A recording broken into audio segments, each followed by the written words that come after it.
करना है पात्रा जी से। नहीं, सवाल आप नहीं करेंगे, आप कौन होते सवाल करने वाले? सवालों के जवाब तो आपको देने, आप कैसे पूछेंगे सवाल? जस्टिस ऑफ इंडिया बन गए हैं, कोरोना फैलाकर चीफ जस्टिस बन गए। आप कैसे सवाल पूछ सकते हो? आप तो खुद सवालों के घेरे में हो, ऊपर से नीचे तक सवालों के घेरे में हो। आप सवाल पूछ रहे हो, देश आपसे सवाल पूछ रहा है। बोले आप सवाल नहीं पूछ सकते, जवाब दीजिए आप। ना ना ना, आप सवाल नहीं पूछ सकते भाई। है वो कौन सी वीजा लेकर आते हैं? अरे आप कैसे सवाल पूछ सकते हो? आप तो खुद सवालों के घेरे में हो भाई। एजेंसी से लेकर पुलिस तक सब आपसे सवाल पूछ रही है। आप कांग्रेस, आप बीजेपी का पक्ष ना ले, आप पत्रकार बने रहे हैं। मैं देश का पक्ष ले रहा हूं। एक सेकंड शुरू हो गया। ये देखिए, आप लोगों की समस्या यही है, देश का पक्ष ले रहा हूं मैं कोरोना के खिलाफ लड़ाई लड़ा हूं, लेकिन आप कोरोना के साथ खड़े हैं। आप पता नहीं क्या, आपकी मानसिकता क्या है? वीजा लेकर आते हैं। नहीं, कौन सा वीजा लेकर? एक सेकंड मुजीबुर रहमान, ये बताओ मुझे आप, एक सेकंड आराम से सुनो। मुजीबुर रहमान, टूरिस्ट वीजा लेकर कौन धर्म को फैलाता है? आपको जाने देंगे दुबई, सऊदी अरब जाने देंगे? जरा जाके देखो जरा, ना तुम जाके देखो जरा दुबई और सऊदी अरब। टूरिस्ट वीजा के नाम पर धर्म फैलाओगे तो तुम्हारा हश्र क्या होता है? बताओ क्या होगा हश्र, बताओ। साबित करो कौन सा ना सऊदी अरब में जाओगे, टूरिस्ट वीजा के नाम पर धर्म फैलाओगे? कर सकते हो सऊदी अरब में ऐसा? आपने बीजेपी ज्वाइन सऊदी अरब में ऐसा कर सकते हो? पात्रा जी से जवाब दे रहे हैं। पात्रा जी से क्या सवाल पूछ रहे हो? मैं अब मौलाना कादरी का रुख करता हूं। मौलाना कादरी, मैं आपसे सवाल पूछता हूं, सऊदी अरब में टूरिस्ट वीजा पर आप जाएंगे और धर्म फैलाएंगे और ये पैसे का हेरफेर करेंगे तो क्या हश्र होगा आपका? बताइए उसके कानून की अगर जानकारी हो आपको तो। देखिए जनाब, पहली बात तो यह है कि जो सऊदी अरब में जो कोई जाता है वो वहां पर जो है धार्मिक यात्रा ही होती है हमारी अपनी।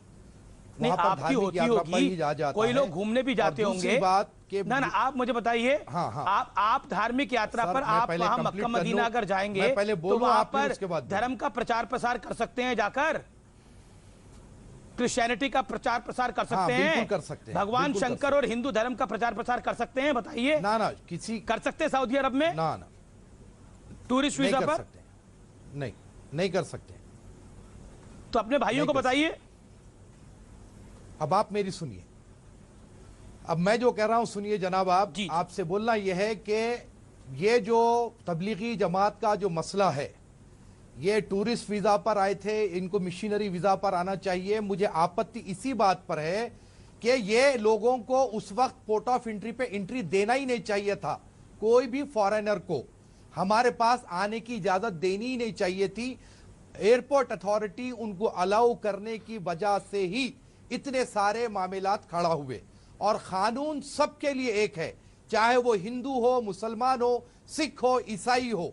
जो कोई भी कानून तोड़ेगा उसके खिलाफ में कार्रवाई होनी चाहिए। हम आपके इस बात के बिल्कुल साथ में हैं।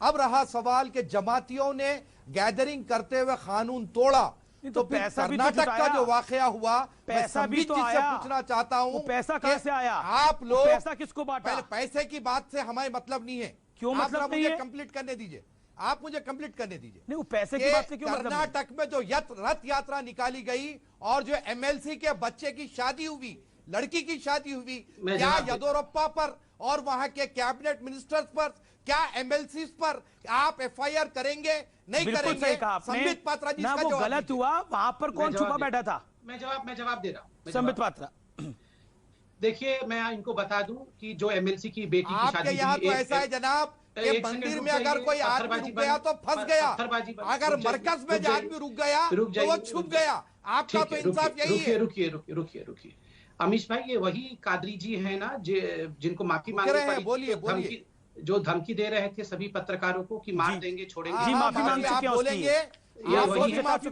मांग चुके हैं।